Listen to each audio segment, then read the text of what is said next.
Lorraine, Alain Chabat et Astérix se retrouvent enfin.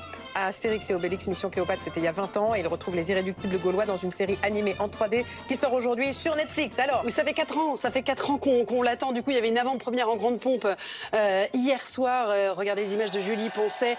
Il y avait des fans, évidemment. Il y avait le casting qui était présent. Là, vous voyez évidemment Alain Chabat qui crée cette série et qui fait la voix d'Astérix. Jean-Pascal Zadi, Pio Marmaille, Gilles Leloup, Géraldine Nakache, Anaïs Desmoutiers, Jérôme Commandeur. Là, il n'y a pas d'histoire inventée. On l'a déjà dit suffisamment sur ce plateau. C'est inspiré de l'album Le Combat des Chefs de 1966. Je ne sais pas si vous en rappelez, mais c'est l'album où le druide Panoramix prend un coup sur la tête, il perd la mémoire et la recette de la potion magique. Extrait. Bon, quand faut y aller, hein. Légion, à l'attaque!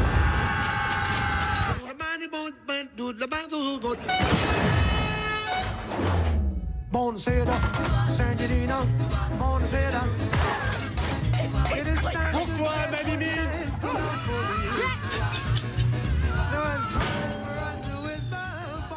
La série commence comme ça et ça donne le ton avec ce combat contre l'aéroport. Bon, là, c'est avant qu'on perde la recette de la potion magique. C'est vraiment très réussi déjà parce que quand on regarde, on voit tout l'amour qu'Alain Chabat porte à Astérix. Il est à la fois très fidèle à la BD, on sent qu'il y a une humilité face à l'œuvre d'Uderzo et Goscinny, mais il y a la Chabat's touch, évidemment, son humour des nuls, complètement décalé, complètement absurde, qu'on avait déjà dans Mission Cléopâtre, et les références culturelles et puis sa poésie bien à lui, à Alain Chabat. Et pour les comédiens derrière les voix, il n'y avait que lui qui pouvait faire ça. Écoutez au micro de Claire Fleury.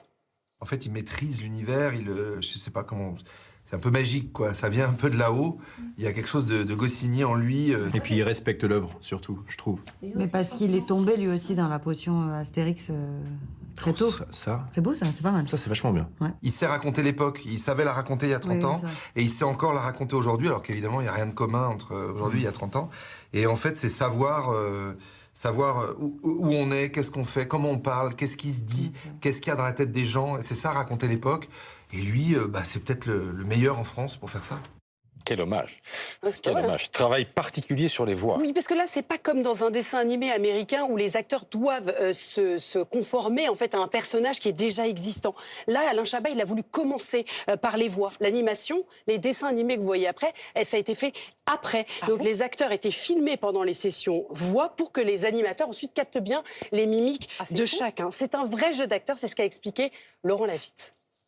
Et là, pour une fois, on pouvait tous créer le personnage. Et l'anime se faisait en fonction de ça. Donc c'était important. Hein. C'était agréable, surtout. C'est pas du doublage. J'ai vu des images de making-of où je te dirige, je sais même pas comment tu comprends ce que je dis. Ah bon, c'est vrai? C'est incompréhensible. En plus, Laurent, il est très... je suis en train de lui dire des trucs, je sais même pas. Franchement, ça ressemble à quelque chose à peu près comme ça. Non, essaye de... Tu vois, plus... Il fait, oui, mais je comprends. Oui. c'est tellement lui, ça. Bon, c'est une énorme sortie pour Netflix qui a mis le paquet, hein, parce que Astérix, c'est une star internationale.